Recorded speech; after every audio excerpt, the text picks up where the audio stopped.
Azerbaijan आग की भूमि, अपनी प्राचीन संस्कृति, आधुनिक वास्तुकला और प्राकृतिक सुंदरता के लिए जाना जाता है। क्या आप जानते हैं कि ये देश यूरोप और एशिया के चौराहे पर स्थित है? आइए इस अद्भुत देश की यात्रा पर चलें। क्या आपने कभी फ्लेम टावर्स की चमक देखी है? अजरबैजान सिर्फ तेल और गैस का देश नहीं है, ये एक ऐसा स्थान है जहां इतिहास और भविष्य मिलते हैं। इस वीडियो में हम अजरबैजान के हर पहलू को जानेंगे, इतिहास से लेकर जीव नयापन की लागत तक। जैसे ही आप इन विहंगम दृश्यों को देखते हैं, आप महसूस करेंगे कि बाकू, इसकी राजधानी, कितनी आधुनिक और जीवंत है। पृष्ठभूमि में बज रहा पारंपरिक संगीत इस देश की गहरी सांस्कृतिक जड़ों को दर्शाता है। अजरबैजान का औपचारिक नाम अजरबैजान गणराज्य रिपब्लिक ऑफ अजरबैजान है, लेकिन इसे अक्सर अनौपचारिक रूप से अजरबैजान या आग की भूमि कहा जाता है। ये 1992 से संयुक्त राष्ट्र UN प्रणाली का सदस्य है, जो इसकी वैश्विक मान्यता को दर्शाता है।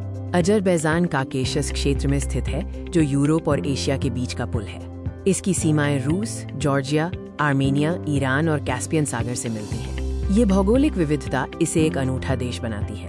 अजरबैजान की कुल जनसंख्या लगभग 10.4 मिलियन है। इसका क्षेत्रफल लगभग 86,600 वर्ग किलोमीटर है और जनसंख्या घनत्व लगभग 120 लोग प्रति वर्ग किलोमीटर है। क्षेत्रफल के मामले में अजरबैजान जॉर्डन या संयुक्त अरब अमीरात UAE के आकार के आसपास है, जबकि जनसंख्या के मामले में ये बेलारूस या स्वीडन के बराबर है। ये तुलना आपको इसके आकार का बेहतर अंदाजा देगी। अजरबैजान का एक लंबा और जटिल इतिहास रहा है। ये प्राचीन सभ्यताएं, फारसी साम्राज्य और सोवियत संघ का हिस्सा रहा है। 1991 में सोवियत संघ के पतन के बाद इसने अपनी स्वतंत्रता प्राप्त की। नागोर्नो काराबाख क्षेत्र को लेकर आर्मेनिया के साथ इसका एक गंभीर संप्रभुता विवाद रहा है। हाल ही में अजरबैजान ने इस क्षेत्र पर पूर्ण संप्रभुता हासिल कर ली है, जो एक बड़ा सकारात्मक विकास है। देश में बड़ी क्रांतियां नहीं हुई, लेकिन स्वतंत्रता के बाद राजनीतिक परिवर्तन हुए। अजरबैजान की अर्थव्यवस्था मुख्य रूप से तेल और प्राकृतिक गैस पर निर्भर है। ये देश कैस्पियन सागर के संसाधनों से समृद्ध है। हाल के वर्षों में अर्थव्यवस्था में विविधता लाने के प्रयास किए जा रहे हैं। प्रमुख निर्यात तेल, गैस और पेट्रोलियम उत्पाद हैं, जो यूरोप और एशिया को भेजे जाते हैं। मुख्य आयात मशीनरी, उपकरण और खाद्य उत्पाद हैं, जो तुर्की, रूस और चीन जैसे देशों से आते हैं। बाकू में जीवनयापन की लागत भारत के बड़े शहरों की तुलना में थोड़ी अधिक हो सकती है, लेकिन अमेरिका या खाड़ी देशों GCC जैसे दुबई या रियाद की तुलना में काफी कम है। उदाहरण के लिए $1 लगभग 1.7 अजरबैजानी मन्नत AZN के बराबर है, जो इसे पर्यटकों के लिए किफायती बनाता है। अजरबैजान की संस्कृति पूर्वी और पश्चिमी प्रभावों का एक सुंदर मिश्रण है। यहाँ संगीत, नृत्य और भोजन का विशेष महत्व है। लोग बहुत मेहमान नवाज होते हैं और परिवार का महत्व बहुत अधिक है। घूमने लायक जगहों में बाकू में मेडन टावर और पुरानी शहर ओल्ड सिटी शामिल है। यहाँ के लोग फुटबॉल और शतरंज जैसे खेलों को पसंद करते हैं। उनकी जीवन शैली आधुनिक और पारंपरिक का मिश्रण है। चाय पीना और देर रात तक बाहर बैठना यहाँ की आम आदतें हैं। शिक्षा प्रणाली अच्छी है, साक्षरता दर बहुत अधिक है और ये भारत की तुलना में बेहतर हो सकती है। स्वास्थ्य सेवाएं अमेरिका या खाड़ी देशों जितनी उन्नत नहीं है, लेकिन सरकार लगातार सुधार के लिए काम कर रही है।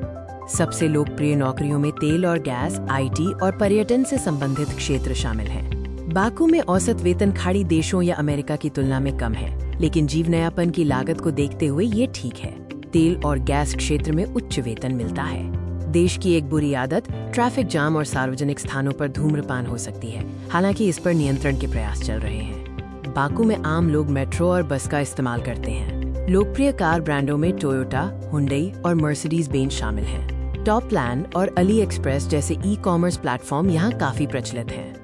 अजरबैजान तेजी से आधुनिक हो रहा है, लेकिन इसे तेल पर निर्भरता कम करने और भ्रष्टाचार से निपटने जैसी चुनौतियों का सामना करना पड़ रहा है।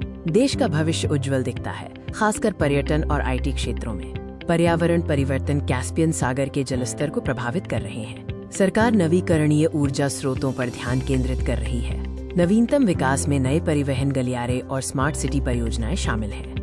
बाकू अजरबैजान की राजधानी है, जिसे पहले बागे या बागावन के नाम से भी जाना जाता था। यहाँ मुख्य रूप से अजरबैजानी भाषा बोली जाती है, लेकिन रूसी और अंग्रेजी भी व्यापक रूप से समझी जाती है। नागोर्नो काराबाख संघर्ष में जीत एक महत्वपूर्ण सकारात्मक घटना थी।